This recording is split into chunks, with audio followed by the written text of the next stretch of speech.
These are my top 5 tennis matches of 2025. Now obviously it was difficult to pick just 5, so if I missed any obvious ones, let me know in the comments down below. Starting off from 5th though with Lern Etienne's Australian Open first round victory over Daniil Medvedev. Now obviously this one's there more for the drama than the quality. Medvedev didn't have his best match and obviously didn't have his best year, but it was a really big moment for the teenager.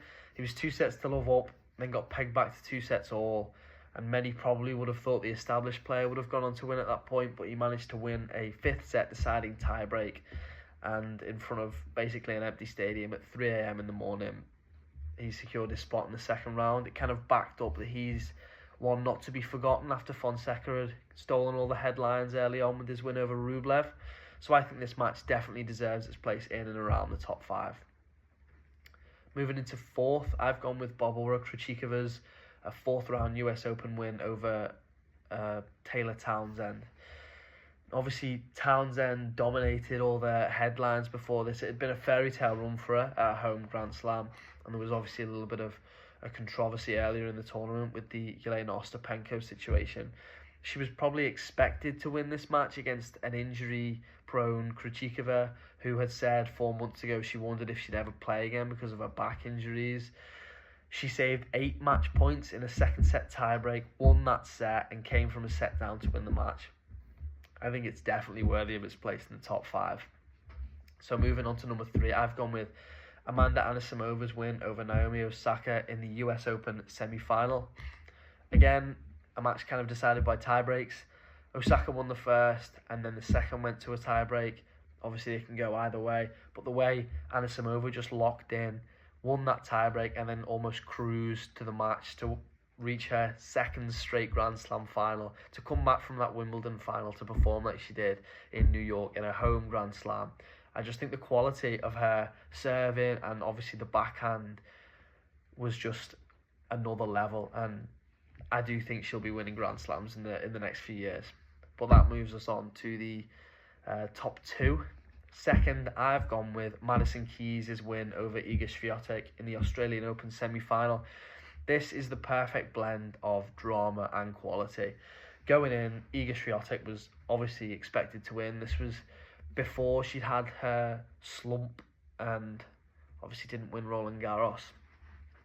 So she was still the heavy favourite against a player ranked below her with a poorer head-to-head who had never reached a Grand Slam final in Australia as well. So all the signs pointed towards an easy win for the former world number 1. And then when it went through to a 3rd set, it can go either way, but you always, as I mentioned with Medvedev before, you always lean towards the more established and experienced player. 4-all in the 3rd set, Madison Keys was love 40 down her own serve, she held, and then at 5-6, she saved a match point with a crushing return, and then went on to win the 3rd set tiebreak, reach the final, and win the title, her first Grand Slam title.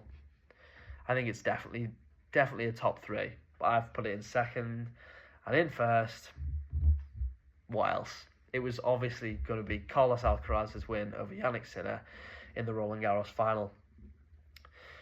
2 sets down, 3 championship points, a comeback unlike anything we've ever seen before, and this is exactly the kind of match that we have been treated to over the years with the big 3, and then kind of been starved of the last 5 years, which is what I think makes it that much better. It is almost definitely one of the best tennis matches of all time. It's definitely the best one I've seen in my lifetime.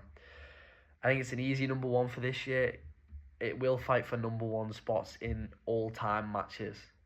And the way in which both of them were striking the ball, you had the drama and the quality at another level. It could only have been Alcaraz Sinner in the Roland Garros final. But let me know what your top 5 would be. Let me know if I've missed any obvious ones, and please like and share.